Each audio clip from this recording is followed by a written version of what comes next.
أفتحه كافة هاري زوز إنيتا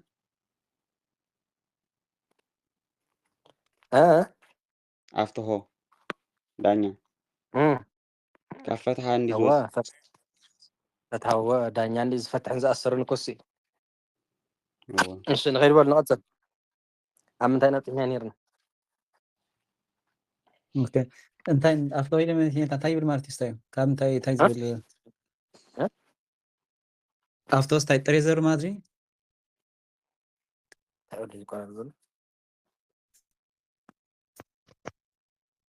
افضل شي كاب فتح زوز انت خوينس انتاي مارتي تريزر ريزخون زلو ويسا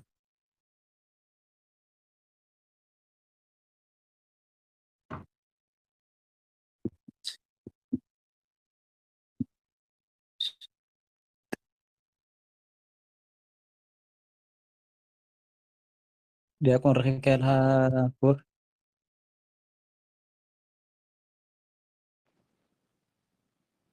أيرو كوانا كون عندك كم نبر برودي فاني رخون زلو أباي ترى دي كلهم يزكرزلو بعد تريزر يقولوا دا خم تراي أباي ترى دي يجي اسمع علينا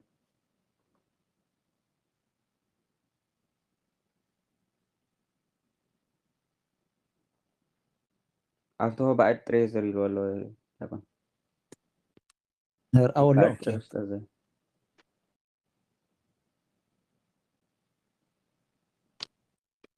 ولا انا كاجر جيميرات تاك عندك بعد تريزر بعد بعد تري أستاذ يقولوا بعد زر تريزر يسمع علي بالو قاتلوا من كركلت فينا حنود مسمر ونشي شجروا بس شيخ زي خالد بعد يكون هاي بحرك رينا ماشي እሺ እደው እፀዋት ወነዊህ እድ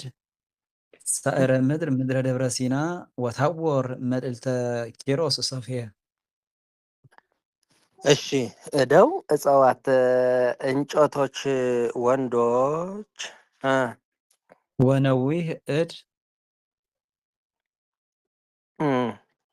ሳዕረ ምድር ምድረ ደብረ ሲና ወታወር መልዕልተ ኪሮስ ሶፍያ የሲናና በአቡነ ኪሮስ እዚህ ጋ የሲናና የታቦር ምድር የሆነች ምድር የምድር ሳይር ወንድ ሳይር ወንድ እሺ መልዕልተ ኪሮስ ሶፍያ በኪሮስ ሜዳ ላይ እንዘይዛዋ ወሬዛ ኤሎሄም እንዘይዛውዳ ሲጫወቱ ጎልማሳ አምላክ ኦኬ እንዘይዛው ወሬዛ ኤሎሄ እሺ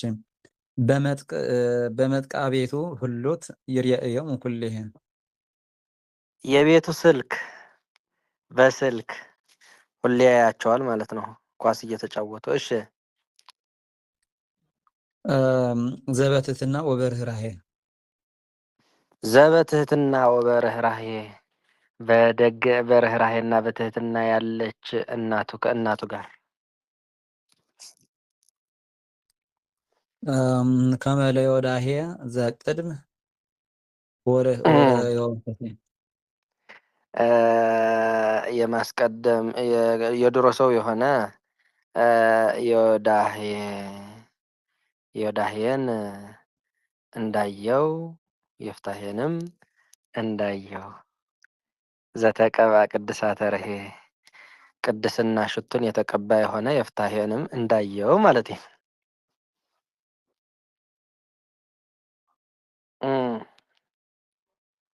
እደው እፀዋቱ እቶም ዕንጨይቲ አወዳት እቶም ዕንጨይቲ አወዳትን ናይ ደብረ ታቦርን ናይ ሲናን ምድሪ ዝኾነት ምድሪ ናይ ምድሪ ሳዕሪ ወድን እቲ ሳዕሪ ወድን እቶም ዕንጨይቲ አወዳትን እቶም ኣግራብ አወዳትን ማለት እዩ ዕንጨይቲ አወዳትን ኣግራብ አወዳትን መልዕልተ ኪሮስ ሶፍያ ኣብ ልዕሊ እቲ ኪሮስ ኣብቲ ኪሮስ ሜዳ ማለት እዩ ኣብቲ ኪሮስ ሜዳ እንዳተፃወቱ ከለዉ ዘይፃውኡ ዝበሎ እንዳተፃወቱ ከለዉ ዘይዛው ها بمتق أبيتو ማን ደርደር ዳ ዘይዛው ኢሉ እንዘይዛው ወሬዛ ኤሎሄ እቲ ጎልማሳ መንእሰይ ኣምላኽ ማለት እዩ መንእሰይ ኣምላኽ ናይ ገዝኡ ሞባይል በታ ሞባይል ምሕረቱ ማለት ይሃቡ በታ ሞባይል ገይሩ ነቶም ወዳት ዕንጨይትን ነቲ ወዲ ሳዕርን እንዳተፃወትን ከለው ብሞባይል ገይሩ ኩሉ ግዜ ይሪኦ ምስ መን ኮይኑ እታ ብምሕረትን ብትሕትናን ዘላ ዝኾነት ኣዲኡ ምስ ኣዲኡ ኮይኑ ኩሉ ግዜ እንዳተፃወቱ ከለው ይሪኦም እሺ ኢሉ እንታይ ነይሩ ዘተቀባ ቅድሳት ርየ ሓምሻይ ቤት ዳ ከመለዮ ዳሄ ናይ ቀደም ሰብ ዮዳሄ ንዮዳሄ ከም ዝረኣዮ ንዮፍታሄ እውን ከም ዝረኣዮ ብሞባይሉ ነቲ ቅብኣት ዝተቐብአ ዝኾነ ቅብኣት ጽድቂ ዝተቐብአ ዝኾነ የፍታሄ እውን ከም ዝረኣዮ ብሞባይል ገይሩ ንዕኦም ይሪኦም ንብል ኣለና ኣዎ መቸም ንሶሙ ሶሙ ምስተ ነገረ እዩ ዝግልፂ ዝኸውን ንሶሙ እንታይ እዩ ሓደ መንእሰይ ሞባይል ገይሩ ያው ኣርሰናልን ማንቸስተርን ክኾኑ ይኽእሉ ዩናይትድን እንታይ እዮም እዞም ጋንታታት ማለት እዩ እንዳተፃወቱ ከሎ ኩዕሶ ክርኢ ይኽእል እዩ ምስ ኣዲኡ ኮይና ሎማዓንቲ ነዚኦም ስለ ዝድግፍ ዘለኹ ደይንኦም ሳይረኣየሎም ምስ ኣዲኡ ተገዝጊዙ ተሓቂፉ መንእሰይ ኩዕሶ ዝርኢ ይሰኣንን ማለት እዩ ብዛ ዓለም ያው ብብዝሒ ዝርአ እንዲያውም ኩዕሶ ይመስለኒ እና ንሶሙ እንታይ ይበሃል ማለት እዩ ያው ዝንብሎ ዘለና እዩ ኣብ ሞባይል እንዳረኣኻ ከለኻ ኩዕሶ ጥራይ ኣይኮንካን ትርኢ ቲክቶክ ተኣቱ ሓደ ኣረጊት ሰብኣይ ይመፀካ ሓንቲ ትመፀካ ሓደ ይመፀካ ንብዙሕ እንዳረኣኻ ኢኻ ትኸይድ ማለት እዩ ሓደ ጥራይ ኣይኮንካን ትረአ ሞባይል ተሒዝካ ብዙሕ ነገር እዩ ዝርአ ማለት እዩ እና እዚ መንእሰይ እዚ ሕጂ እንታይ እዩ ዝርኢ ዘሎ ብዋናነት ነቶም ዕንጨይቲ ኣወዳትን ነቲ ሳዕሪ ወድን ኣብ ልዕሊ ኪሮስ ኣብቲ ሜዳ ኪሮስ ማለት እዩ ኣብ ልዕሊ ሜዳ ኪሮስ እንዳተፃወቱ ከሎ ምስ ኣዲኡ ኮይኑ ይሪኦም ኣሎ ማለት እዩ መን እዩ ዝሪኦም ዘሎ ኣምላኽ መንእሰይ ይሪኦም ኣሎ ንመን ከም ዝረኣዮ ንዮዳሄ ኣብ ሞባይል ከም ዝረኣዮ ንዮፍታሄ እውን ኣብ ሞባይል ከም ዝረኣዮ እዋ ነዚኦም ከም ዝረኣዮ ምስ ነቶም መወዳት ዕንጨይትታትን ነቲ ወዲ ሳዕርን እንዳተፃወቱ ከለው ኣምላኽ መንእሰይ ኣብ ሞባይል ሪእዎም ንሶሙ ያው ዝበልናዮ ብሞባይልካ ብዙሕ ነገር ኢኻ ትርኢ ኩዕሶ ክትሪእየላ ትኽእል ኢኻ ሞባይልካ ካልእ ነገር ክትጥቀመላ ትኽእል ኢኻ ከምዚ ማለት እዩ እና ንወርቁ ድማ ኣምላኽ እቲ ኣምላኽ መንእሰይ ኣብቲ ልዕሊ ኪሮስ ሜዳ ነቶም ዕንጨይትታትን ሳዕርታትን እንዳተፃወቱ ከለዉ ኣምላኽ ሪእዎም ማለት ኪሮስ መምህሩ በብኑዳ ምስ መተ መምህረይ እንተዘይተሲኻለይ ምስ ደቀ ሰብኡ ልዕሊ 40 ዓመት ዝኸውን ደቂሱ ኣብ ልዕሊኡ ብፍቃድ እግዚኣብሄር ሳዕርን ዕንጨይትን እፅዋትን ኣብ ልዕሊ ኪሮስ በቂሉ ማለት እዩ ብናይ ኣምላኽ ፍቃድ ኣምላኽ መንእሰይ ኣብ ሜዳ ኪሮስ ኣብ ሜዳ ኪሮስ እንዳተፃወቱ ከለዉ ሪእዎም ማለት ብናይ ኣምላኽ ፍቃድ ኣብ ናይ ኪሮስ ኣካላት ሳዕርን እፅዋትን በቂሎም እንደገና ኣምላክ ንዮዳሄን ንዮፍታሄን ከም ዝረኣዮም ነቲኦም ሪእዎም ማለት ያው ዮፍታሄና ዮዳሄ እውን ኣምላኽ ሪእዎም ማለት ብናይ እግዚኣብሄር ኣምላኽ ፍቃድ ፀዲቆም ማለት እዩ ንወርቁ ኣብ ልዕሊ ኪሮስ ድማ ዕንጨይትን ሳዕርን ዝበቁል ኮነ እዩ ንወርቁ እሺ እታ ወነዊህ ግን ከመይ ኢዳ ትተሕዳ ማለት እዩ ነታ ወነዊህ ወነዊህ እድ ረጅም የሆነ ነዊሕ ዝኾነት መንእሰይ ማለት እዩ ነዊሕ ዝኾነ ናይ ምድሪ ሳዕሪ ወዲ ቅፅል እዩ ረጅም የሆነ እሺ እደው እጽዋት ምሳሌዎች እደው ስሞች እጽዋት ወርቆች ወአጫፋሪ ማለት ደግሞ ካልካ እድ ክሳርካ ምሳሌ ማለት አይደል? አዎ እድ ሳይር ምሳሌ እድ ሰም ሳይር ወርቅ ተመስሎ በወተጫፍረው ይዛቡ ባለቤቶች ነዊህ የእድ ሳይር ቅጽል ምድር የሳይር ዘርፍ ምድር የምድር ቅጽል ደብረ ሲና ወአጋፍችና መያ አጫፋሪ ድሓርካ ደብረ ሲና ብሓንሳብ ዲመኝታ ወይስ ዘርፍ ገብሮ ምድረ ደብረ ሲና ወታቦር ዲ ነይሩ ደብረ ሲና ብሓንሳብ ክሎ ወይስ እታ ደብር ንሜናስ ደብረ ሲና ብሓደ እሺ ሳይር ምድሪ መሲናና እታ ምድሪ ቀዳማይ ዘላ ናይ ምድሪ ቅጽል ወአጋፍችና መያ ነንበይኑ እውን ክትገብሮ ትኽእል ኢኻ ከም ምርጫኻ ብኩሉ ይኽይድ እዩ ደብረ ሲና ልክያ ወትልክያስ እሺ መጀመርታ ምድር የምድር ቅጽል ወይ ከዓ እታ ደብርካዮ ምድሪ ዘርፍ ንገብራ ወይ ከዓ ደብረ ሲና ብድማቲ ወአጋፍችና መያ ጫፋሪ ደብረ ሲና ታቦር በወተጫፍረው የምድር ዘርፎች መልዕልተ አጋፍቹ ላይ መያው ማድረጊያ ኪሮስ ሶፊየ ምሳሌ ሶፊየ ሰም ኪሮስ ወርቅ ተመስሎ የማድረጊያ ባለቤት እንዛ አጋፍች እየ መያ ማንጸሪያ ይዛው ብሮ እንዲያስር ማንጸሪያ ይጠብቀዋል። ወሬዛ ኤሎሄ ምሳሌ ወሬዛ ሰም ኤሎሄ ወርቅ ተመስሎ የያኤሙን ህሉት የይርኤም ባለቤት የየርኤሙ ባለቤት በአጋፍቹ በቁንቄሪ መያ ማድረጊያ መጥቅ ህሉት ምሳሌ መጥቅ ሰም ህሉት ወርቅ ተመስሎ የማድረጊያ ባለቤት ቤት የመጥቅ ዘርፍ ቀጽላ ባህሉት ህሉት ናይ መጥቅ ይቀጽልብህ ታዲያ ኔራ ትርጉማ የታ ተህሉት ያለች አለወ ኦኬ አለው ህሉት ኦኬ እሺ መጥቅ የማድረጊያ ባለቤት ቤት የመጥቅ ዘርፍ ህሉት የመጥቅ ዘርፍ ቅጽል ናይ ወግስ ሲልኩም ዶ ናይ ወደ ቀሪምን ሓሊፍና ኢልና ኣካባቢ ፅሕና ኣለና ናይ ውስጠ ዝኸመይ ድና ነይርና ናይ ሲል ናይ ጓል እንታይ ከም እናገበርና ሃልና ሃለዎ ሃለወት ህሉ ሃላዊ ህሉት ወይ ጎር እንዳጎረ ድሓቀ ወስ ዝኾነዎ እሺ ስለዚ ህሉት የመጥቅ ቅጽል ይርኤዮሙ ማጠሪያ ሁሌ አንቀጽ አጓላማሽ ዘበትህትና ወበርህራሄ ዘበጥ የሆነው አፈቃቃሪ አጋቢ ወጣበት ካውያ አድም ስታዲዮ ማርያም ይርኤም ማለትስ ያ በምህረት ድንግል ማርያምን በምህረት እግዚአብሔርን በዓል የዳሄ ፍየፍታሄ ጸዲቆም ኪሮስ እውን በመማላድነት ያድና ቅድስት ድንግል ማርያም ተአሚኑ ማለት ይኖርቁ አብ አለ አድና ቅድስት ድንግል ማርያም ፍታ ዘላ ወጽያ በቂ ሆነ አፈቃቃሪ ወጣበት ኦኬ ክልቱ ማለት አጋብንቲ በቂን ኦኬ በቂን በክልቱ ወጽያና እሺ ኦኬ እዛ አጋቢ የወጣበት ክሉ ማለት በአጋፍቹ ወቁንቀሪ መያ ማድረጊያ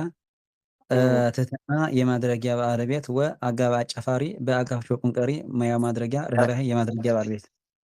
ቆይ መንከር ዘበትህትና ወበርህራሄ ምሽልካ በያለው መመርመሪያ በል እሺ ተቀዳሚት ዘበት አፍታ ትህትና ዘዳሪ አይነታ በትህትናና በርህራሄ ያለች እናቱ ከእናቱ ጋር እንደዛ እሺ በየውእትን መመርመሪያ ውእቱ መርምሮ እንዲያ በሃሎን መመርመሪያ ሃሎ መርምሮ እንዲያስር ዘይጠብቀዋል በአጋፋፍቹ ወቁንቀሪ መያ ማድረጊያ ትህትና የማድረጊያ ባለቤት ደጋሚ አገባብ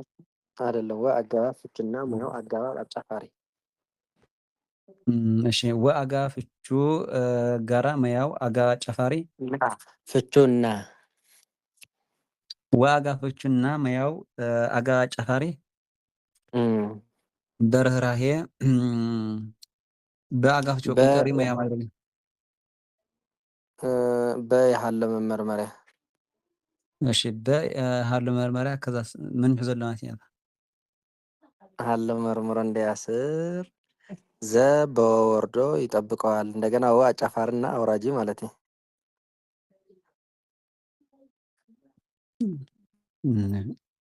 እሺ ዳክራትና በሃሎን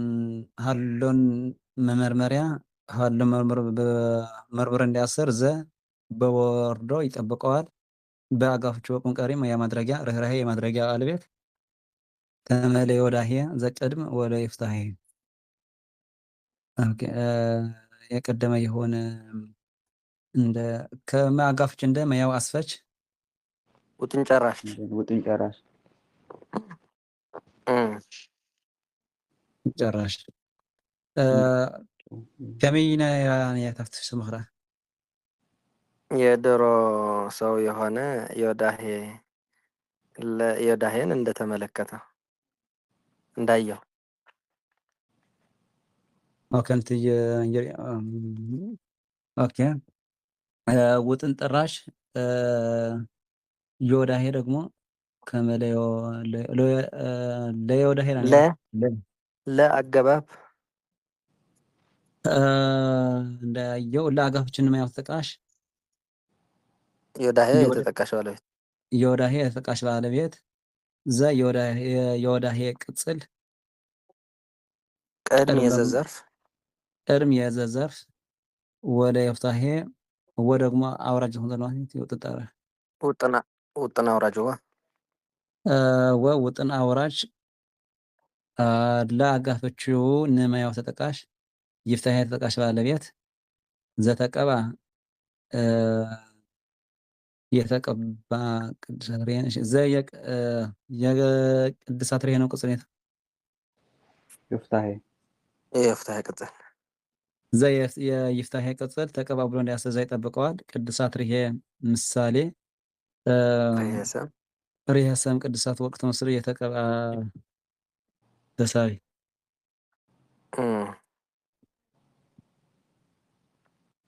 አስታወቅን ከመይ ማየታ በሓደ ነገር ገራስ ክልተ ነገር በአጫፋርን ብደጋም ገለ ኩሉ ተምጽት ገናት ወብደም ዘበትህትና ብትሕትናን ብርህራሄን ዘላ ክንብል ከለና ዘ ንክልቲኡ ይሕልው ኣሎ ይሃለመ መርመሪያ ይኸውን ማለት እዩ።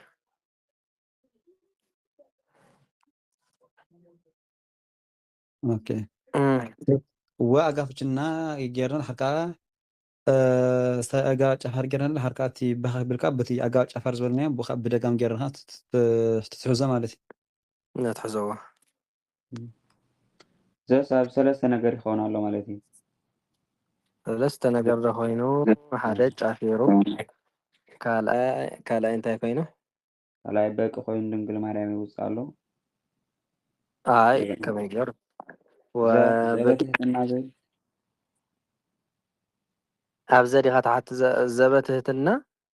ወበርህራሄ እና ከመይ ገይሩ ካብ ዘይኮነት እንዴት ወፅእ ዘላ ድንግል ማርያም ካብ ዘባ ንዘዲኻ ሕጂ ከምኡ ትብል ዘለካ በቃ እሳ ጥራይ ካልእ ከ እንታይ ኮይኑ ኣጫፋሩ ኩላ ይወፅእ ኣሎ ጋብ ማለት እዩ ምስ ድንግል ማርያም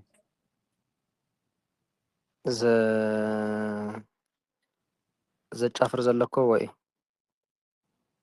ኣፋቃቃር ማለት ኣጋቢ ኣፋቃቃር ማለት እዩ። ኣሃ ኣፋቃቃር ውፅኡ ድንግል ማርያም ውፅኡ መን ውፅኡ ካልእ እንደገና ከዓ ከይሕልው ከላ ይኣስሮም ኣሎ ማለት እዩ። ከይኣስሮ ግልብጠልካ ዝዘረባ ከይኣስሮ ይሕልዎም ኣሎ ማለት ከይኣስር ይሕልዎም ኣሎ ውድ ሃሎ መርምሮ እንዳያስር ዘይጠብቀዋ ናፍቲ ማለት እወ ኣርባዕተ ብኣዲኡ እውን ከኸቢያ ወፅያ ዘላ ኣዲኡ ድንግል ማርያም እንድሕር ተቆፂርዎ ማለት ብዙሕ እያ ናይ ዘ ናይ እንተ ናይ ኢሎ ሞያ ብጣዕሚ ብዙሕ እሺ ርሄ እንታይ ኣየታ ሽቱ ጨና ጥዑም ጨና ማለት እዩ ደገ ገላ ክንወፅን ከለና ቤተክርስትያን ክንከይድ ከለና ጥዑም ጨና መዓዛ ኣብ ክዳንና ንገብሮ ካም ተውፅያነትን ርሄ ዲ ነባር ነበር ወላይ ዮፍታሄ ኸ ዮፍታሔ ከዓ ነባሪ እዩ ዝበላ ሶፊያ ድሓን ካብ ሰፋ ሰፋ ርህራሄ ዘተቀባ ቅድሳት ሪሄ ዝብልና ስለምንታይ ናይ ቅድሳት ንሪሄ ንመስልና ብፍላይ ቅድሳት ናብ ሪሄ ዘይ ብዙ ኣናብ ዝኮይኮኑ ዮፍታሔ ቅድስና ገይሩ ስለ ዝሓለፈኪ ዘተቀባ ቅድሳት እወ ንኣብነት ኣብ ቲክቶክ እጂ ሽቱ ገለ እንዳተቐብኡ ገለ ትሪኦም እታ ወዲ ተባሂልስ ከም ጓልጓል እንታይ እዩ ዝቕባእ ዘሎ ኢልካ ትምልከቶ ማለት እዩ እና ነቲ ዮፍታሔ ድማ ቅድስና ሽቱ እንዳተቐብአ ከሎ ኣብቲ ሞባይል ሪእዎ ማለት ዮፍታሔ ብፍቓድ እግዚኣብሔር ቅዱስ ኮይኑ እዩ ንወርቁ ቅዱሳት ምእላድ ቅድሳት ኢተሃብ ቅዱሳት ለከለባት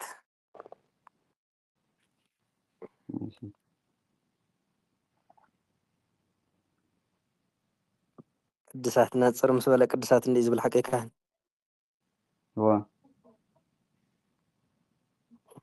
ምእላድ እያ እዚኣ ኣብ ቀደሰ ርኢና ነርና ኢና እዋ ቅድሳት ኢልና እውን ካብኡ ቅድስና ክነምፅእ ነብልና ማለት እዩ እዋ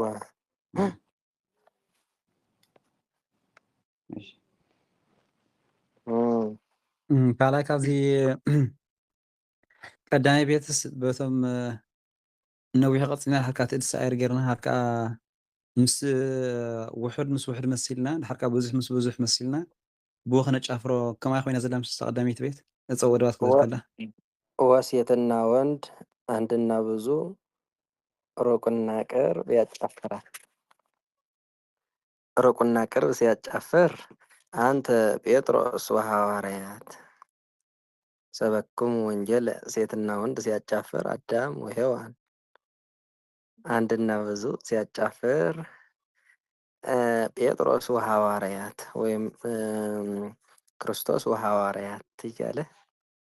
ይሄዳል። ኦኬ አታስታይ ከነት ኣብዛ ፍቻስ ምድረ ደብረ ሲና ወታቦር የታቦርና የሲና ምድር የሆነች ምድር ዝኾነት ኢና ያዘና ፍትፍቹ ትርጉም ሳይረ ምድር ዝበልና እወን ናይ ሲና ምድሪ ዝኾነት ምድሪ ናይ ሲና ናይ ታቦርን ጎቦ ናይ ጎቦ ምድሪ ዝኾነት ከዓ ምድሪ ናይ ምድሪ ከዓ ሳዕሪ ወዲ ማለት እቲ ሳዕሪ ወድን እቶም ወዳት ዕንጨይትን እንዳተፃወቱ ከለዉ ኣብቲ ሜዳ ኩዕሶ ኪሮስ እንዳተፃወቱ ከለዉ ኣምላኽ ብሞባይሉ ርእይዎ ብምሕረቱ ጠሚትዎ ወይም ብምሕረቱ ብፍቃዱ ኣብ ልዕሊ ኪሮስ ኣብቂልዎም ማለት እዩ ብጥበቡ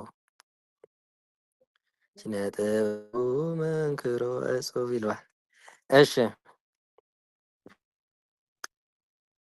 ከተቀባ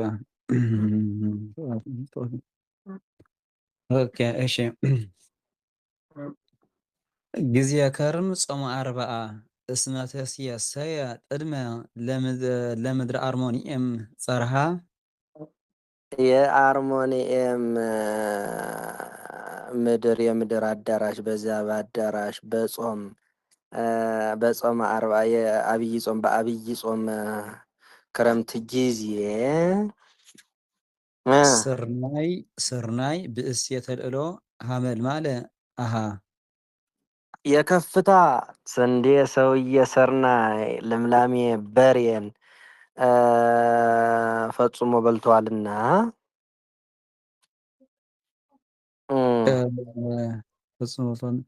አበ ንሳሁ ዝናብ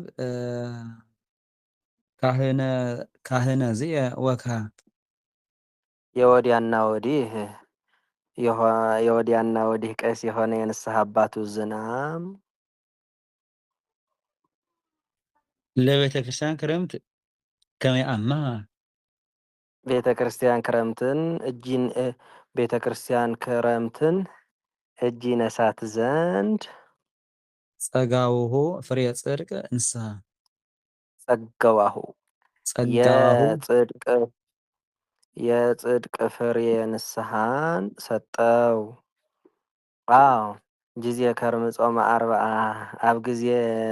ጊዜ ክረምቲ ዓብይ ጾም ናይ አርሞኒኤም ምድሪ ናይ ምድሪ ኣዳራሽ ኣብቲ ኣዳራሽ ማለት እዩ እቲ ናይ ልዕልና ሰብኣይ ክረምቲ ስርናይ ልምላሜ ብቲ ግዜ ክረምቲ ጾም ማለት እዩ ልምላሜ ብዕራይ ዝገርም እዩ ርባዓ ጾም ምድሪ ልምላሜ ብዕራይ ስመተስ ነግሃ ፈጺሙ በሊዑ እዩ እሞ እቲ ናፍቲን ዝብል ናፍቲን ዝብል ቀሺ ዝኾነ ኣባት ነብሱ ዝናብ ማለት እዩ ኣባት ነብሱ ዝናብ ንቤተ ክርስቲያን ክረምቲ ኢድ ንኽነስአላ ማለት እዩ ኢድ ንኽነስአላ ናይ ጽድቂ ፍረ ንስሓ ሂብዎ ንብል ኣለና እወ መቸም ቤተ ክርስቲያንና ጾምና በረኸት ክንቅበለሉ ንኽእል ኣዋጅ ናይ ጾም ኣዋጅ ኣዊጃትልና ኣላ ማለት ናይ ኣዋጅ ጾም ኣብዚ ጾም እዚ ድማ ማንም ክርስቲያን ላዕሊ 7 ዕድመ ዝኾነ ብዘይካ ብሕማም ወይም ደሞ ብጥንሲ ብሕርሲ ዝኣመሰለ ምክንያት ብዘለዎ ነገር እንድሕር ደኣ እንተዘይኮይኑ ኩሉ ሰብ ንኽጸውም ምስ ፈጣሪኡ ንኽራኸብ ቤተ ክርስቲያን ጾም ሓጊጋ ማለት እዩ ከም ገለ ኢሉ ሰይጣን እንድሕር ደኣ ኣሰሓሒትና ሰይጣን መብዛሕት እንትፈልጥዎ እንዴ ከም ገለ ኢሉ ስሕት እንድሕር ደኣ ኣቢልና ዙሕርያ መን ይኽየድ ናበባት ነብስኻ ይኽየድ ብቐሺ ኣነ ሰብ ዝርባዓ ጾም ምድሪ በቃ ስጋ ጠቕላላ ደስ ኢልኒ ለኽጾም ተለኹ ደስ ኢልኒ እሞ ብዕራይ ሕርድ ኣቢለ እዛ ጾም እንዳበላዕኹ እየ ሓሊፈያ እሞ ንስሓ ሃቡኒ ኢሉ ይኸይድ ማለት እዩ ትሪኦ ኣለኹም ህንኩት ከብል ጸኒሑ ብግዜ ክረምቲ ልምላሜ ብዕራይ ትስርናይ እጅ ትስርናይ ሰብኣይ ክበልዕ ጸኒሕ ብዕራይ ልምላሜስ ብድሕሪኡ ናበባት ነብሱ ናብ ዝናብ ዝኸይድ ዘሎ ማለት እዩ እቦና ነበዲለ ኣብ ግዜ ጾም ከመይ ዝበለ ብዕራይ ሓሪደ ወዲእ ኣለኹ እሞ ናይዚ ኣቐኖና ስግዳን ሃቡኒ ኢሉ ናበባት ነብሱ ኸይዱ ማለት እዩ ናብ ዝናብ ኣባት ነብሱ ከዓ ንቤተ ክርስቲያን ኢድ ንኽነስአላ በፈቃድ ማለት ዓቕሙ ዝኽእሎ ነገር ንኽህብ ተወሳኺ ድማ ናይ ጽድቂ ፍረ ንስሓ ሂብዎ ማለት ኢና ኣብ ግዜ ጾም እንድሕር ደኣ ሲዒርና ሓጢኣት እንድሕር ደኣ ሰሪሕና ከምቲ ቦታትና ብሕጊ ዘጽንሐልና ማለት እዩ እግዚኣብሔር እውን ዝኣዘዘና ናብ ኣባት ነብስና ኸይድና ሓጢኣትና እናዘዝ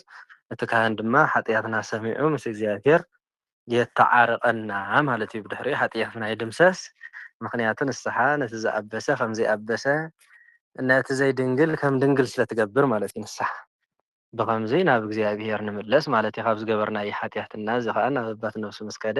እቲ ዝናብ እንታይ እዩ ዝእዝዘሉ ዘሎ ፍርየ ንስሓ ሂብዎ ማለት እዩ ንስሓ ሂብዎ ስግዳን ክኸውን ይኽእል ካልእ ነገር ክኸውን ይኽእል ንወርቁ ኸ እንተተባሂሉ ኣብ ግዜ ጾም 40 ክረምቲ እቲ ስርናይ ልምላሜ ብዕራይ በሊዑ ማለት ስርናይ ኣብ ግዜ ክረምቲ ለምሊሙ ማለት እዩ እንደገና ድማ እቲ ዝናብ ኣባት ነብሱ ንቤተ ክርስቲያን ክረምቲ ኢድ ንኽነስአላ ናይ እቲ ናብቲን ዝብል ዝኾነ ዝናብ ማለት ኣብ ኩሉ ዝዘንም ዝኾነ ማለት እዩ ኣብ ምብራቕ ኣብ ምዕራብ ኣብ ሰሜን ኣብ ደቡብ ዝዘንም ዝኾነ ዝናብ ኣባት ነብሱ ንቤተ ክርስቲያን ክረምቲ ኢድ ንኽነስአላ ናይ ፍረ ጽድቂ ናይ ጽድቂ ፍረ ንስሓ ሂብዎ ማለት እንሆ ዝናብ ንስርናይ ኣለምሊምዎ ኣብዚ ሰዓት እዚ ከዓ ፍርየ ንስሓ ሂብዎ ማለት ኣፍሪዎ ስርናይ ንፍረ በፂሕሎ ፈርዩሎ ማለት እዩ ንወርቁ እሺ ጊዜ እሺ ጊዜ ከርም ጾም 40 አስመሰሰሲ ቅድመ ልምድር አርሞሪም ጸርሃ ጊዜ አጋፍቹ ጊዜ ማያው ኦኬ ጊዜ ማድረግ ያወጣበት ማድረግ እሺ ጊዜ አገባብነት የብሉን ይናየና አገባብነት የብሉን ጊዜ አጋባ ያወጣበት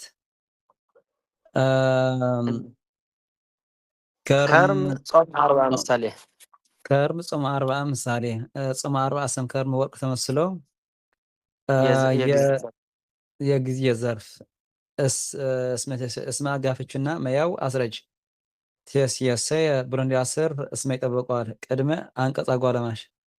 ቅድመ ዲኔሮ ነጋ ቅድመን የርመስን እሺ ቅድመ አንቀጽ አጋላማሽ ቅድመ አንቀጽ አጓላማሽ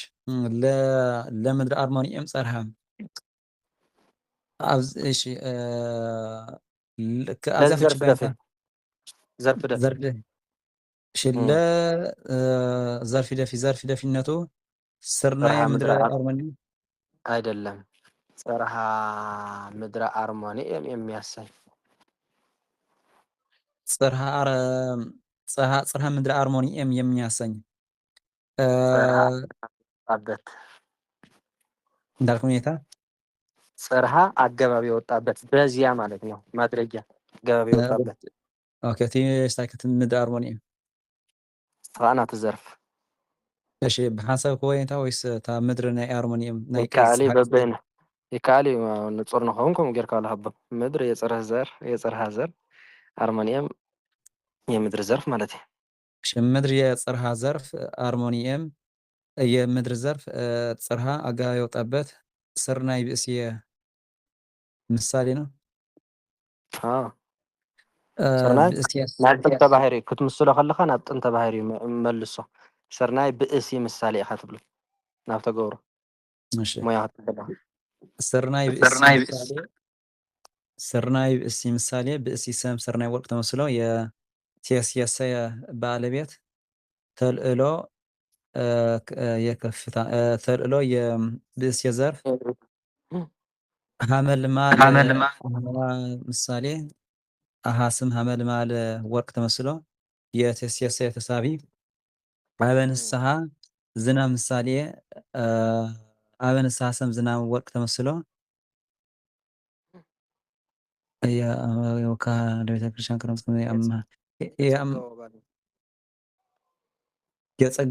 የጸጋዋሁ ባለቤት ካህን እዝየ ወካ ካህን ደግሞ የአበ ንስሐ ዝናብ ቅጽልቱ ካ ዝርዝር እዩ የንስጣት ምስ አበ ንስሐ ዘሎ ማለት እዩ እዚየ የካህን ዘርፍ እዚየ የወካህን ሁኔታ ጫፋሪ ዜና ከሃቦ ተጨፍረው የካህን ዘርፎች ወአጋፎችና መያው አጫፋሪ እዚየ ከሃ በተጫፍረው የካህን ዘርፎች ለቤተ ክርስቲያን ክረምት ከመያምሃ ለአጋፎችን መያው ተጠቃሽ ቤተ ክርስቲያን ክረምት ምሳሌ ቤተ ክርስቲያን ክረምት ምሳሌ ቤተ ክርስቲያን ሰም ክረምት ወርቅ ተመስላ የተጠቃሽ ባልተቤት ከመይ አምሃ ጸጋዋሁ ከመይ አምሃን አዳምቂ ከመይ አምሃን አዳማቂ የአምሃ ዘንድ አንቀጽ ጸጋዋሁ ማሰሪያ ፍሬ ንስሐ ምሳሌ ንስሐ ሰም ፍሬ ወርቅ ተመስሎ የጸጋዋሁ ነው የአምሃ ተሳቢ ጽድቅ የፈለ የጸጋዋባ የጸጋዋሁ ተሳቢ ጽድቅ ደግሞ የፍሬ ዘርፍ ግኔታት ይጸጋዋት ከመይ የሌለ ማለት እዩ ብዝርዝር ከሎ ማለት እዩ አይሞራ ኣብ እርባታ ክትመሃርዎ ይኹም ድርብ ዝበሃል ኣሎ ድርብ አይሞራሁ ቀደሶ አይሞራሁ ቀተላሁ እንዳፍልጽይ ብድርብ እሺ በጣም አገዳሲ እታ ከየንተ ካየ ወጽያት ሆንታ ካይልዋ ዘንድ ነበር ካህና ዜ ነበር ናቸው ክልተ ነበር ተአሃ አሃ ካብታ ኣሃ ዲና ውፅና ነርና ሓቀ አሃ ሀመልማለ አሃራ እንዳደረገ አሃ እንዳይ ካብታ ኣሃ ኣብታ ኣሃ ስክረአ እንታይ ትብል ተኣሃ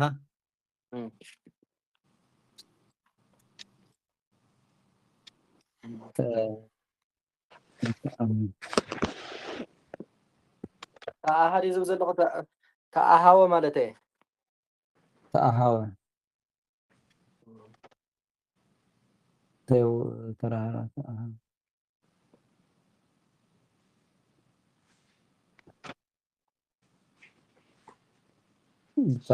ተኣሃወ ዝብል ከሎ ተኣሃወት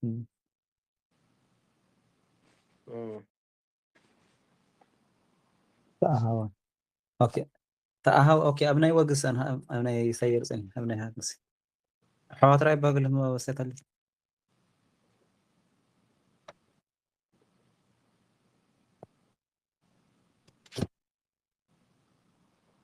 ተኣሃወ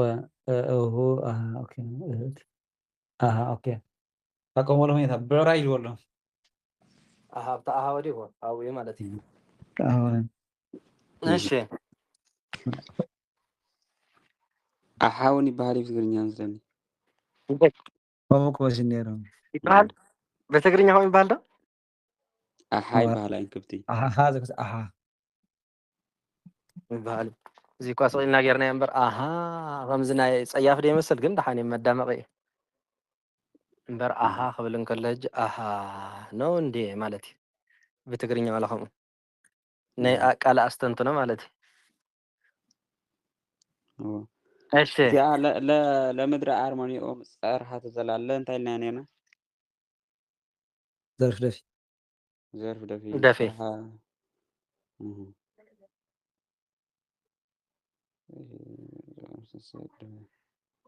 ቅድመ እንታይ ለምድር ኢልና ለዮዲት ጥበበ ቃል ኣዝዮ ይኸውን ኢልና የድፋት ድፋት የለን ኢልና መጋብሪ ኢና ነርና መስለኒ ኣየናይ ቅድሚ ኣጎላማሽ ቅድሚ ኣጎላማሽ ለምድሪ ኣርሞኒኦም ፀርሓ ካብ ምድረ ብኣጋቢ የወጣበት ኣሎ ማይዲ እዋ የምድረ አርሞኒየ መዳራሽ በዚያ በአዳራሽ ማለት ምድረ አርሞኒየም ብልምላሜ ስለተነግረ መፅያ ዘላ ኣብቲ ኣዳራሽ በሊዑ ብዕራይ ናይ ፆምን ናይ ስዕረትን ተቐሪቡ ነይሩ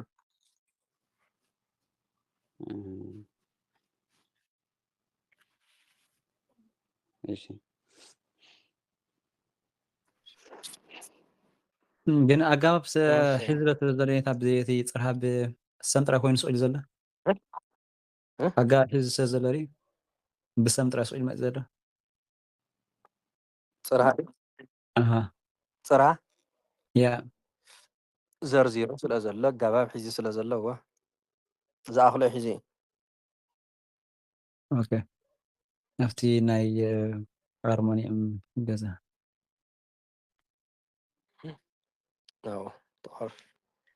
እሺ ዕለተ ልምላሜ ሰንበት ምልቡ ያስምሮ ለክረምት ሊቶናሂ ዕለተ ልምላሜ ሰንበት እሁድ ቀን ማለት እሁድ ልምላሜ ማለት እዩ የእሁድ ልምላሜ ጊዜ በዛ በጊዜ ከልቡ ፈጣሪ ክረምትን ያገለግለው ዘንድ እንበለሃችየት ነቃ ካህነታ ወርመናሂ ወርመናሂ ነጭ ጤፍ የደብረ ታቦር ቄስ ነጭ ጤፍ ያለ ስንፍና ተጋ ወኢበብኦ መዊአ ጋዲ ወግብፅ ይብስና ጋዲ ጸናሂ ይኸው የሚያደባ የሆነ የሚቆይ የሆነ የይብስና ጋዲ የጋዲ ድርቅ ጸላእ ሰናያትም ወኢይመውኦ መዊአ ይብስና ጋዲ ወግብፅ የግብፅና የጋዲ ድርቅ የሆነ ይብስና ጋዲ ወግብፅ መጨረሻ ነይሩ ዲያዳ ወይ ይብስና ጋዲ ጸናሂ እሺ የግብፅና የጋዲ ድርቅ የሆነ የጋዲ ድርቅ የሚያደባ ጸላኤ ሰናያትም መሸነፍን ያሸንፈው አው እቲ ናይ ደብረ ታቦር ቀሺ ጻዕዳ ጣፍሲ ብልምላሜ ሰንበት ናይ ልምላሜ ሰንበት ጊዜ ብጊዜ ነቲ ፈጣሪኡ ክረምቲ ካብ ልቡ ንኸገልግሎ ብዘይ ስንፍና ነቂሑ ተጊሁ ብጉህ ካህን ማለት እዩ ከምዚ ብምግባሩ ከዓ እቲ ናይ ግብፅን ንግብፅን ማኖ ይብስና ጋድ ንግብፅን ጋድን ዘሸነፈ ዝኾነ ዘድቢ ጸላኤ ሰናያት ድርቅ እውን ምሽናፍ ኣየሸንፎን እዩ ንብል ኣለና ኣው ትሪእዎ ኣለኹም ጻዕዳ ጣፍ ቀሺ ንፈጣሪኡ ክረምቲ ከገልግል ብልምላሜ ሰንበት ጊዜ ነቂሑ ከይሰነፈ ማለት እዩ ትጉህ ካህን ንእግዚአብሔር ኣምላኽ ብልቡ ዝደልዮ ንእግዚአብሔር ኣምላኽ ብልቡ ዘገልግል ካህን ብቕንዕና ዘገልግል ቤተ ክርስቲያን ቅዳሴ ክበኩር ኣይደልን ኣገልግሎት እውን ትጉህ እዩ ማለት እዩ ለይቲ ለይቲ እንዳኸደ ዕጣኑ ይዓጥን ንእግዚአብሔር እቲ ዝዓበየ ህያብ እንታይ መስለኩም ካልእ ነገር ኣይኮነን ዕጣን እዩ በቃ ቤተክርስትያን ከይዱ ማዕጠንቱ ኣብ ሰዓቱ ይዓጥን ኣብ ሰዓቱ ቀዲሱ ድማ ንህዝቢ የቆርብ ንዝጠመቁ ድማ የጠምቕ ማለት እዩ እና ብሰብ እውን ክብርን መጎስን ይረክብ ንፈጣሪኡ ንኸገልግል ኩሉ ግዜ ሰንበት ለይቲ ለይቲ ይሳለም እኮ ዝካህን እዚ ከመይ ዝበለ ቅዱስ ካህን እዩ ኣብየትኩም እንተዝዕድለና ከም ናቱ ንቕሓት ተዝዕድለና ይበሃል ማለት እዩ መንፈሳዊ ቅንኢ የቕንዕ እና እዚ ፃዕዳ ጣፍ ቀሺ ብልቡ ንኽረምቲ ኣምላኽ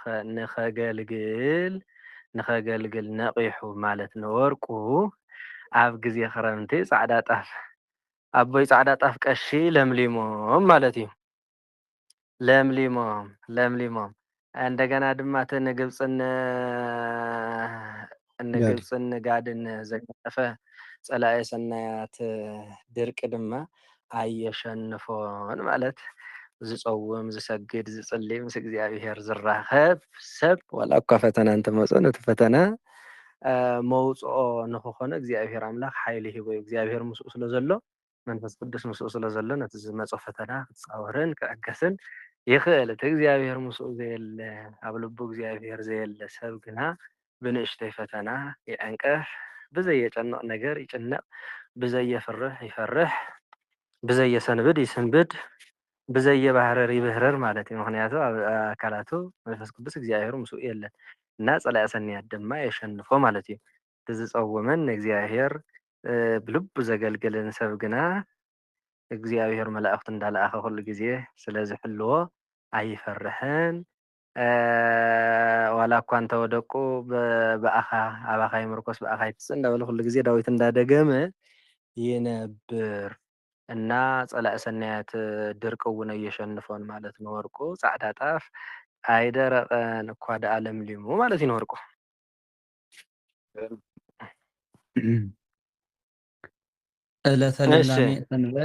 ዕለተ ልምላሜ ሰንበት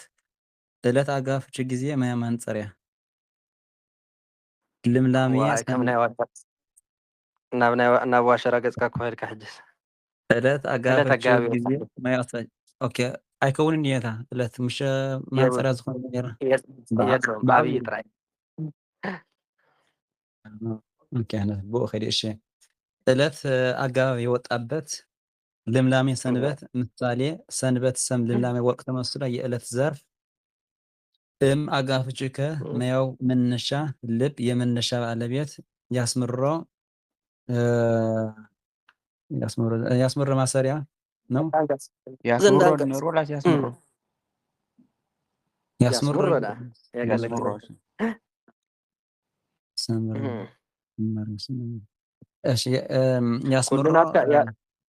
ያስምሮ ያስምሮ እንተበልና ሰመረ ብሎ ያክብሮ እንተበልና አክብሮ ብሎ እሺ ያስምሮ ዘንድ አንቀጽ ለአጋፎችን ማያው ተጠቃሽ ክረምት ሎቶናሂ ምሳሌ ሊቶናሂ ሰም ክረምት ወርቅ ተመስሎ የተጠቃሽ ባለቤት እንበለ አጋፎች እያለ ማያው አቀላይ ሀኬት ንቃ ምሳሌ ደበደብ ሀኬት ወይስ ቅጽ ሀኬት የአቀላይ ባለቤት ነቃ ማሰሪያ ነቃ ኦኬ ሀኬት የአቀላይ ባለቤት ነቃ ማሰሪያ ክህነት መናሂ ምሳሌ ካህነ ታቦር ካህን መናሂ ምሳሌ መናሂ ካህን ሰመናሂ ወርቅ ተመስሎ የነቃ ባለቤት ታቦር የካህን ዘርፍ ወደጋሚ እይመወ በወይ ተደገመ ማሰሪያ መዊአ የእይመወ ተሳቢ መዋኤ መዊአ መዋኤ ተናይ ናይ መዊአ ቅጽል ናይ ይብሰተ ጋዲ ናይ ይብሰተ ጸናሂ ቅጽል ነፍቲ ከደሽ መዋኢ ናይ ይብሰተ ጸናሂ ቅጽል ወአጋፎችና መያው አጫፋሪ ጋዲ ግብጽ በተጫፍረው የመዋኢ ዘርፎች ተሳቢ ዘርፎች እንደዛ ነው። ጋዲ ግብጽን ጋዲ የመዋኢ ግብጽን ተሳቢ ዘርፎች ይብስና ጸናሂ ምሳሌ ጸናሂ ሰም ይብስና ወቅት ተመስሎ የእይመው የተሳማት ሁኔታ ባለቤት ንሱ ይዘብ ዘሎ የእይመው ባለቤት ጋሪ የይብስና ዘርፍ መልካም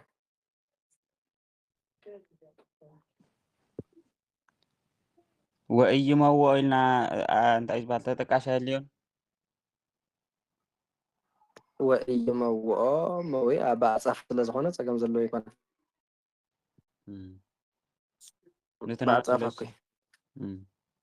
ነትና ተባይ እሱ እንተዝኸውን መድልዮ ነይሩ እዚ ግን በአጻፍ አይመጽእ ዘሎ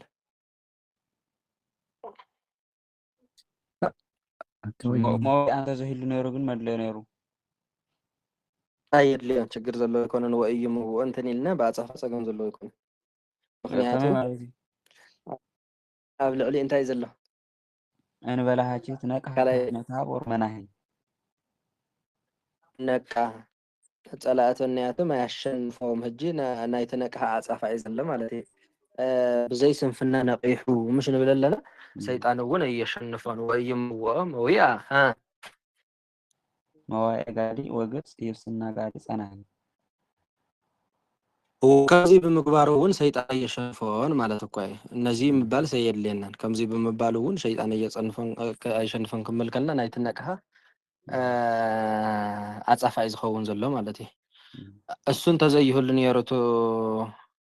ነቅሓ እንተዘይህሉ ነይሩ ግን መድልዮ ነይሩ ግዴታ ማለት እዩ ናቱስ ንዕኡ ስዒቡ ዝመጽእ ዘሎ እዩ ማለት እዩ ናቱ ሳዕብየ ነው እቲ ነቅሓ ዝብል ስዒቡ ዝመጽእ ዘሎ እዩ ንዕኡ ስዒቡ ስለ ዝመጸ የድሒንዎ ዘሎ ማለት እዩ ናቱ አጻፋ እዩ እወሽ ራእየ እንደ ብትግርኛ ብዘይ ድኻም ነቂሑ ጸላእ ሰናያት እውን እየሸንፎን ይበሃል ዶ ስለዚ ነቅሓ ይሽልሁ ከነምጽኦ እንተደሊና ወእይመውኦም መዊኣ መዋእየ ጋዲ ወግብጽ ኢልና ቤቱ ኳ የብለና ለእንትን መናሂለ ካህ መናሂልና እውን ከነምጽኦ ንኽእል ነርና ኢና ከምዚ ዓንተወይ ዝበልና እንታይ ኣብዚ መወድስ ዝነበረ ማለት እዩ ለምንድን ነው ለመንክሪሂ ንጉሰ ጽድቅና ኣብታ መጨረሻ ዝነበረት ማለት እዩ ኣምጣነ ኣምላክ ሰሎሞን መልእልተ ኩሉ ኣብሆ ኢልና ከነቋርፃ ንኽእል ነርና ኢና ግድን ኣብሆ ኢልና ዝተጠቃሽ ይገበራ ይበሃለን ግን ከም ምርጫ እውን ይግበራ እያ ኣብታ ድሕሪት ጌርና ኣላ ማለት እዩ ምክንያቱ ክትግደፈላ ትኽእል ኣቐዲማ ስለ ዝተጠቕሰት ካልኣይ ግዜስ ግዴታ የድልዮ እሺ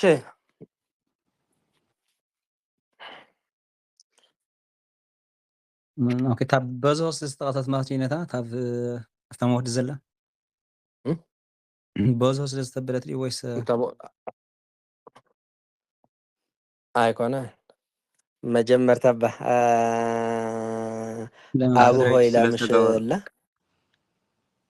ኣምጣነ እንታይ ኣስረጅ ድእዎ ብኣስረጅ ተገይሩስ እንደገና ካልእ ዕላል ቀፂልና ማለት እዩ ደጊምና እያ ነታ ለመንክር ንጉሰ ጽድቅ ኢልና ደጊምና እያ ሕጂ ሸውዓተ ቤት ነይሩ ተዝኸውን ኣብኡስ መቋረፅና ነርና ኣብኡ እውን ክንውድእ ንኽእል ነርና ኢና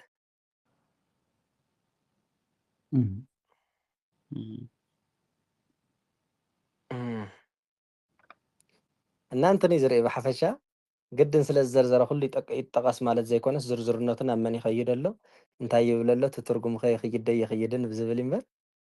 ኩሉ ዝዘርዘረ ተጠቃሽ የድልዮ ማለት ኣይኮነን ብኣጻፋ እውን ከምዚ ኢሉ ክመጽእ ክኽእል እዩ ብካልእ መንገዲ እውን ክመጽእ ስለ ዝኽእል ትርጉም እዩ ዝርአ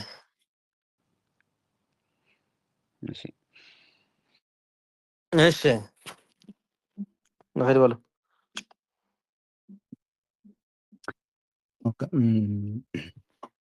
ገሞራ ወሰዶም የተሰናአው ናሁ ገሞራና ሶዶም ወንዶች ነው አልተስማሙም አንዳደ አውያነ ስካር አኮኑ አብዝሁ የመጠጥ የስካር ወይኖች ቃጠሎዎች አብዝተዋልና አልተስማሙም። እስከ ንዲየመም ነግሃ አረጋዊ ዕድሜ ላህለሁ የእድሜ ሽማግሌ አረጋዊ የእድሜ ሽማግሌ አምላክ እስኪደነቅ ድረስ መጠጦች ቃጠሎዎች አብዝተዋልና አልተስማሙም። እቶም መንእሰያት ሶዶምን ጎሞራንሲ እንሆ አይተሰማምዑን እኳ ተዳርኺብዎ ተተባህለ ናይ መስከር ናይ ዘስክር መስተ ወይንታት፣ ስዋታት፣ ቢራታት፣ ሓውታት ኣብዚሖም እሞ ቢራ ሓዊ ኣብዚሖም እሞ ኣይተሰማምዑን። እቲ ሽማግለ እቲ ኣረጊት ሰብኣይ ኣምላኽ ክሳዕ ዝድነቕ በቃ መስተ ሓዊ ኣብዚሖም እሞ ኣይተሰማምዑን ንብል ኣለና። ኣዎ ንሶሙ ንፃወት ንዘናጋዕ ንዕልል ተባሂሉ ብዝኾነ ጉዳይ ካብ መጠን ንላዕሊ ትሰቲ ብድሕሪኡ 3 ሰብ ትኸውን ማለት እዩ። ሓደ ንስኻ ክልተ ገይሾ 3 ከዓ ባዕሉ እቲ ስዋ ማለት እዩ ወይ ከዓ እቲ ቢራ ካብኡ 3 ኢኻ ትዕልል ንስኻ ትዕልል ኣርኮል ከዓ ብታረኡ ይዕልል እቲ ቢራ ብታረኡ ይዕልል 3 ሰብ ትኸውን ማለት እዩ። ሽዑ ምስምማዕ ተዓቢ ከምዚ ናይ ሰናኦር ጭቃ ቀብለንን ዝበለካ ማይ ተቐብሎ ብድሕሪኡ እንታይ ትገብር ኣለኻ ዳ ማይ ሃበኒ ኢለካ ንምንታይ ዳ ጭቃ ትህበኒ እታ ቴሌቭዥን ወላዕያ ይብለካ ከይድካ ተጥፋእጥፋእ እያ ደ ኢለካ ወላዕያ ኢለካ እምበር ኢልካ መቸም ዕግርግር ትብል ብዙሓት ኢኻ ትኸውን 3 ሰባት እንድሕር ዳ ኮንካ 9 ሰባት ኢኻ ትኸውን ማለት እዩ። መስተ እንድሕር ዳ ሰቲኻ እና መስተ ዝሰተየ ሰብ ካልእ ሰብ ስለ ዝኸውን እንደገና ዝሰተየ ሰብ ከዓ ገሊኡ ይስሕቕ ከም ትፈልጥዎ ኣብ 3 ክንምድቦም ንኽእል ኢና። ገሊኡ ይስሕቕ፣ ገሊኡ ይበኪ፣ ገሊኡ ኸ እንታይ ዝገብር ተሰትዩ ገሊኡ ይስሕቕ ኢልና ኣለና፣ ገሊኡ ይበኪ፣ ገሊኡ ከዓ ይልፍልፍ ዘረባ የብዝሕ፣ ገሊኡ እውን ዝተሃራርም ገለሎ እሱ ግን ያው ኣብዚ ክንምድቦ ኣይንኽእልን ማለት እዩ። እሱ ካብ መስከር ሓሊፉ ናብ ዕሽነት ስለ ዝኸደ ማለት እዩ።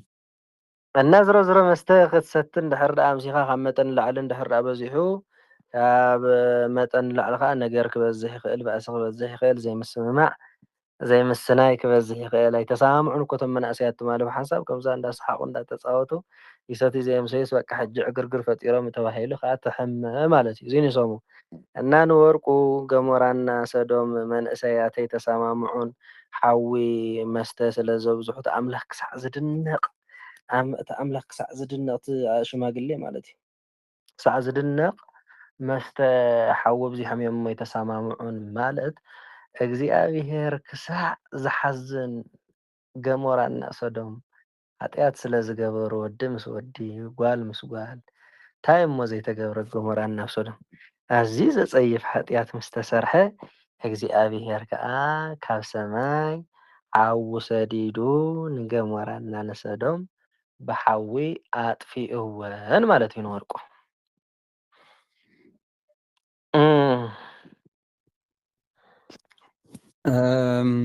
ወአጋፎችና ማያው አጫፋሪ ገሞራ ሰዶም በተጫፍረው የተሰናአው ባለቤቶች የተሰናአው ማሰሪያ ነሁ አንቀጽ አጓዳማሽ አንዳድ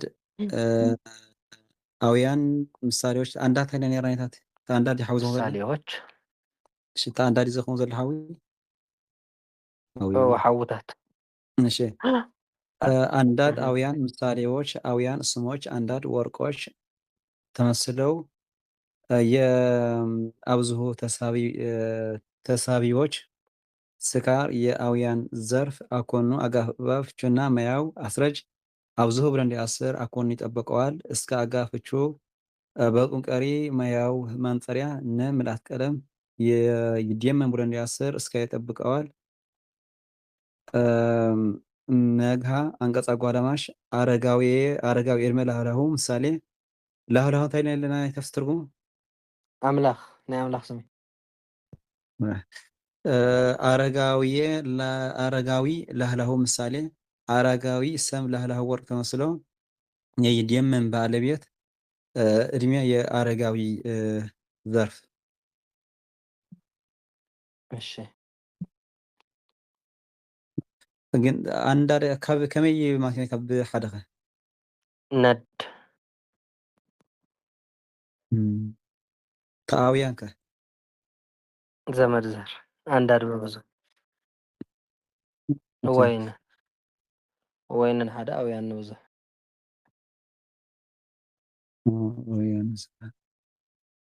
ቀፂልኩማ ኢኹም ከዚ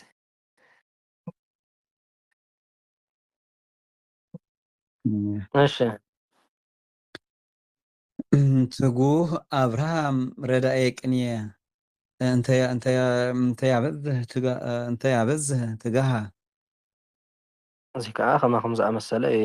የቅኔ ተማሪ አብርሃም ትጋትን የሚያበዛ የሆነ የቅኔ ተማሪ አብርሃም ትጉህ ነው። በሰሉስ ወር ስላሴ እስመ አልጸቀ ወበጽሐ በሶስት ወር ወደ ስላሴ ፈጽሞ ደርሰዋልና ትጉህ ነው። እቲ ናይ ቅኔ ተማሃሪ አብርሃም ሲ ትጉህ ትግሃት ዘብዝሕ ንቕሓት ዘብዝሕ ዝኾነ ናይ ቅኔ ተማሃሪ አብርሃም ትጉህ እዩ። ወደይ እንታይ ርኢኻሉ ኢኻ ትጉህ ትብሎ ዘለኻ ንኣብርሃም ዳ ተዳኢልኩምኒ ምክንያቱ ኣብ 3 ወርሒ ናብ ስላሴ ፈፂሙ በፂሑ እሞ ትጉህ እዩ ንብል ኣለና ማለት እዩ። ንሰሙ ሰብ ቅኔ ይጅምር እሞ ይነግር ይፀንሕ ትጉህ እንድሕር ደኣ ኮይኑ እቲ መምህር ናይቲ ተማሃሪ ቅኔ ይሰምዖ እሞ እቲ ቅኔ እንድሕር ደኣ ነቲ መምህር ኣዕግበ ኣቢልዎ ሞይኡ ዝሓለወ ኣገባቡ ዝሓለወ ዜማ ዘይሰበረ እንድሕር ደኣ ኮይኑ እቲ መምህር ከዓ ይሕጎስ ይህቦ ይውስኾ ማለት እዩ። እምበር ሽዑ ተምሃር እንታይ ይብል እንተኣከለስ ከመይ ዝበለ እምሮ እዩ ዘለዎ ብጣዕሚ ንፉዕ እዩ። ኣቤት ይበሃል ይድነቕ ማለት እዩ። ይሄ እንታይ ደኣ ተረኺቡ ተተባሃለ እንታ ወደይ ካብዚ ጅምር እኮ ሎማዓንቲ 3 ወርሒ ኢሎምካ ኣብ 3 ወርሒ ስላሴ በፂሑ እንታይ ከመይ ዝበለ ርእሲ እዩ ኢሉ ሰብ የደንቆ ነቲ ተምሃረ ማለት እዩ። እዎ ንፉዕ ተምሃሪ ኣብ 3 ወርሒ ስላሴ ክበፅሕ ይኽእል እዩ። ምክንያቱ ብጣዕሚ ንፉዕ ተምሃሪ ኣብ 6 ወርሒ ክቕነ ስለ ዝኽእል ማለት እዩ። እና እዚ ትግሃት እዩ ዘድሊ ናይ 6 ወርሒ 3 ወርሒ ናይ ዓመት 6 ወርሒ ምግባር ይኽእል እዩ ተምሃሪ ብትግሃቱን ብመፅናዕቱን ማለት እዩ። ግዜ ስለ ዝበዝሐ ስለ ዝተቆፅረ ኣይኮነን ትምህርቲ ማለት እዩ። ምክንያቱ መንገዲ ሰዓት ሒዝካ 4-5 ሰዓት ዝወስድ መንገዲ ሰዓት ስለ ዝኸደ ዘይኮነ እቲ መንገዲ ዝውዳእ እስኻ እንተኸይድካ ጥራይ እቲ መንገዲ ዝውዳእ ማለት እዩ። ትምህርቲ ቅኔ ድማ ተገዲስካ እንድሕር ኣፅኒዕኻ ተገዲስካ ቅኔ እንተቆፂርካ ዝተዘርፈልካ ትምህርቲ ድማ ተገዲስካ እንድሕር ቀፂልካ ለውጢ ኣብ ሓፂር ግዜ የመፅእ እና ከምኡ ይበሃል ንሰሙ እቲ ናይ ቅኔ ተምሃሪ አብርሃም ትጉህ እዩ ኣብ 3 ወርሑ ናብ ስላሴ በፂሑ ማለት አብርሃም ተቐባሊ ጋሻ ዘይጋሻ መግቢ ዘይበልዕ ካብ ንፅህንኡን ካብ ተቐባሊ ጋሻ ብምቕባል ሰለስተ ስላሴ ናብ ገዝኡ ተቐቢሉ ማለት እዩ ንወርቁ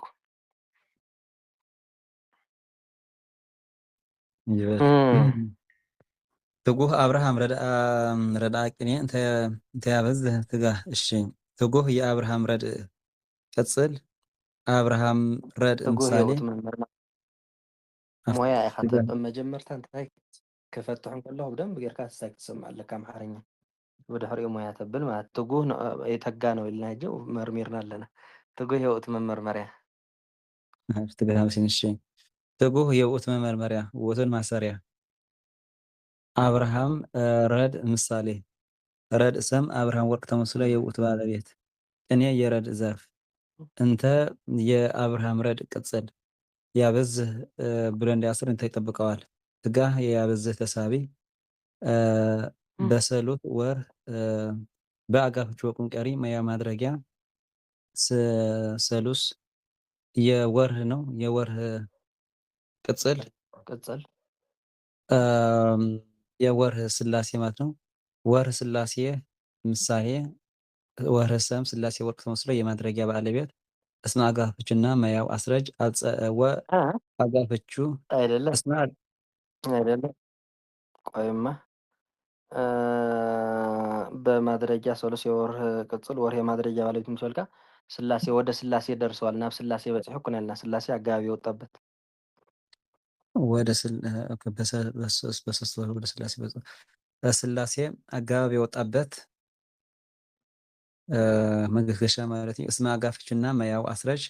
ወአጋፍች ፈጽሞ መያው ጀምላይ አልጸቀ በጽሐ ቦተ ጀምለው እንዲያሰር ስመ ይጠብቀዋል።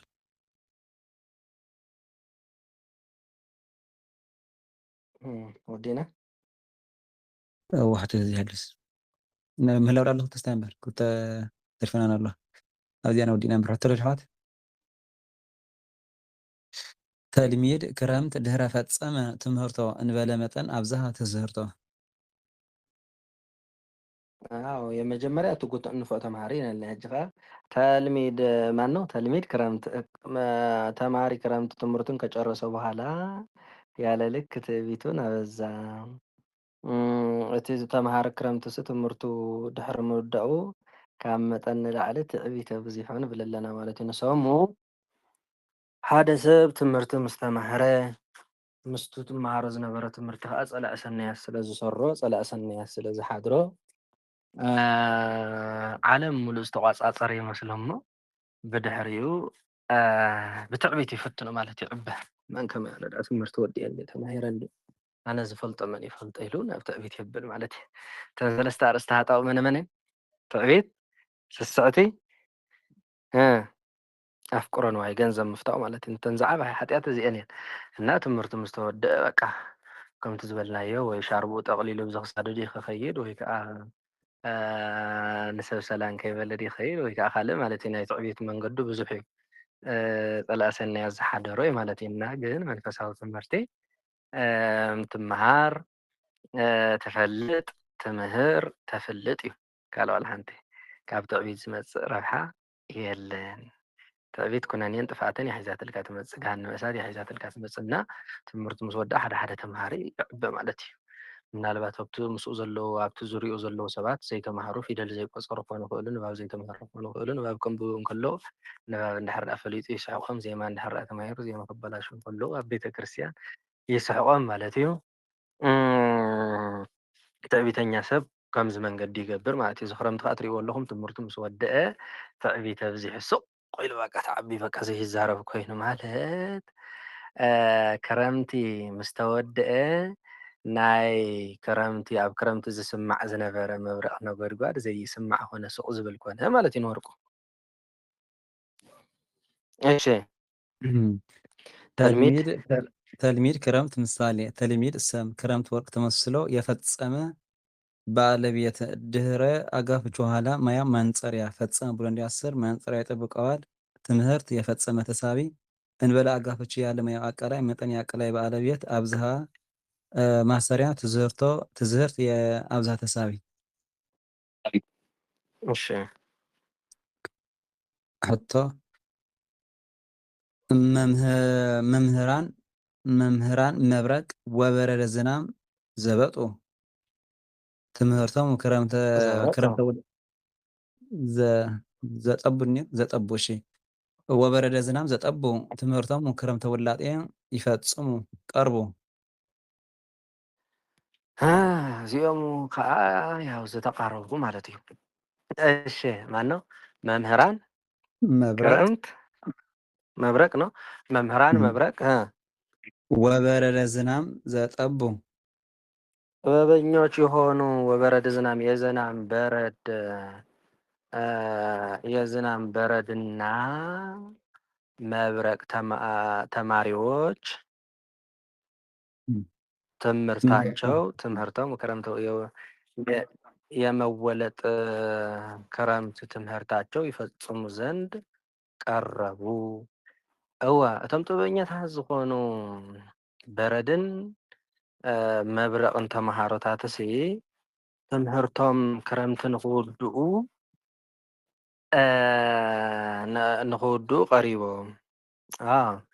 ንሰሙ ካልኣንታ ወዲ ባዕሊ ከለስ ትምህርቲ ጀሚሮም ነይሮም ምንታይ በፂሖም ይበሃል ቀሪቦም እንዲኦም ዝሓለፈ ኣብ ዝመፅእ ሰሙን ክምረቑ እዮም ወይ ክልተ ሰሙን ተሪፍዎም ይበሃል ማለት እዩ ሓደ ሰሙን ተሪፍዎም ሕጂስ ወዲኦም እዮም ትምህርቶም ክምረቑ እዮም በሃል እሞ ድሕሪ ምርቆም ያክል ይምረቑ ማለት እና እዞም ተምሃሮ በረድን መብረቕን ከዓ ትምህርቶም ክውድኡ ቀሪቦም ማለት በረድን መብረቕን ዝጠፍእሉ ግዜ ቀሪቡ ሓጋይ ይቐርብ ኣሎ ክረምቲ ይውዳእ ኣሎ ማለት እዩ ንወርቁ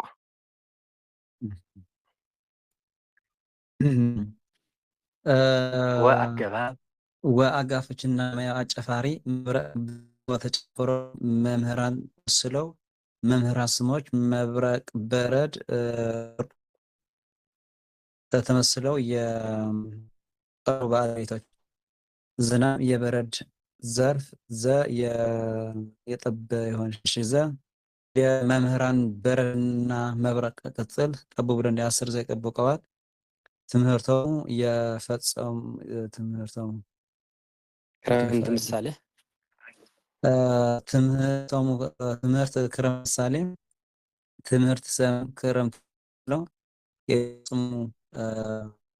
ባለቤት ሆነ ማለት ነው። ተሳቢ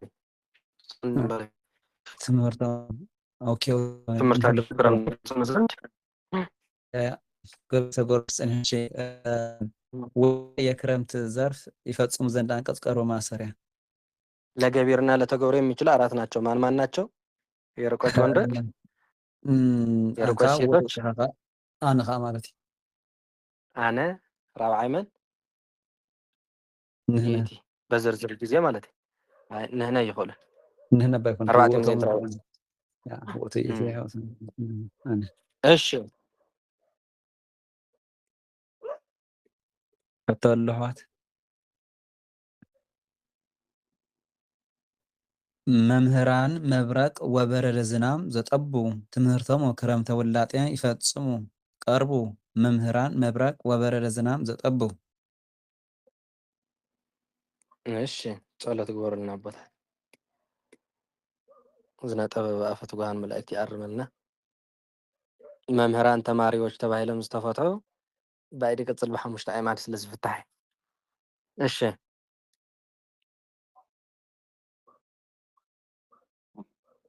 ታባስቆሮ ዋከኒ ማለት ነው።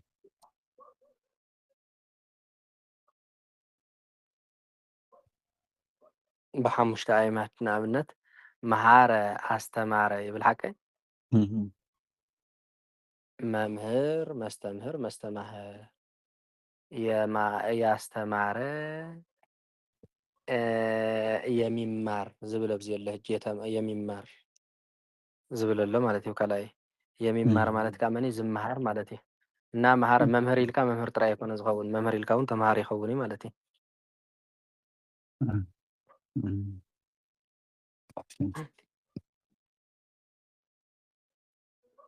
ከምኡ ካይንታስ ኣብቲ ክስታይ ማለት ሓንቲ ከም ምስታይ ማለት እዩ። ኣብዚ ሪከር ገብር ከሎ ሴንታ ቁርባኡ ንሽገር ኣለና ሞ ናብነት ሓልሓል መዓልቲ የብለ ኣሎ ሞ ተተኻኢሉስ ወላ ውዲ ወዲ ክብል ከለና ኩሉ ተስደድ ሞ ክንሰምዖ ግርስ ኣይንኽእልን ዘለና ወላ ኣብቲ ዩቱብ ገለ ኮይኑ ድምሶ ዘሎስ ኩሉ ግዜ ተስደድ ውዲ ወዲ ክንብል ከለና ኣብቲ ሳዳስ ብጣዕሚ ይብለና ክንደግሞ ገርስ ኣይንኽእልን ዘለና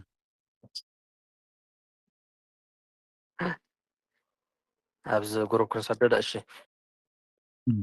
ጽቡቅ ጣም እዋ ኣዘክር ወዲ ከብል ከለኹ ዘክርኒ ሕጂ ክሰደልኩም እየ በሉ ቦታት ግበሩልና ባ ጸሎት የለውን ወዳኩም ኢልና ረቃል ህይወት ይስማዕልና ሰላምባክ ሰላምና ሰዓታት ናይ ማለት ዝበርሃም ንኽና ሰለበ ሰዓት ናይ ረድኤት ዝበርሃም አስተማርና ትምህርትና ነብርና በረከት ረድኤት ናይ ማምላክ ናይ ኩልና ቅዱሳን እግዚአብሔር ይክለና አቡነ ዘበሰማያት አቡነ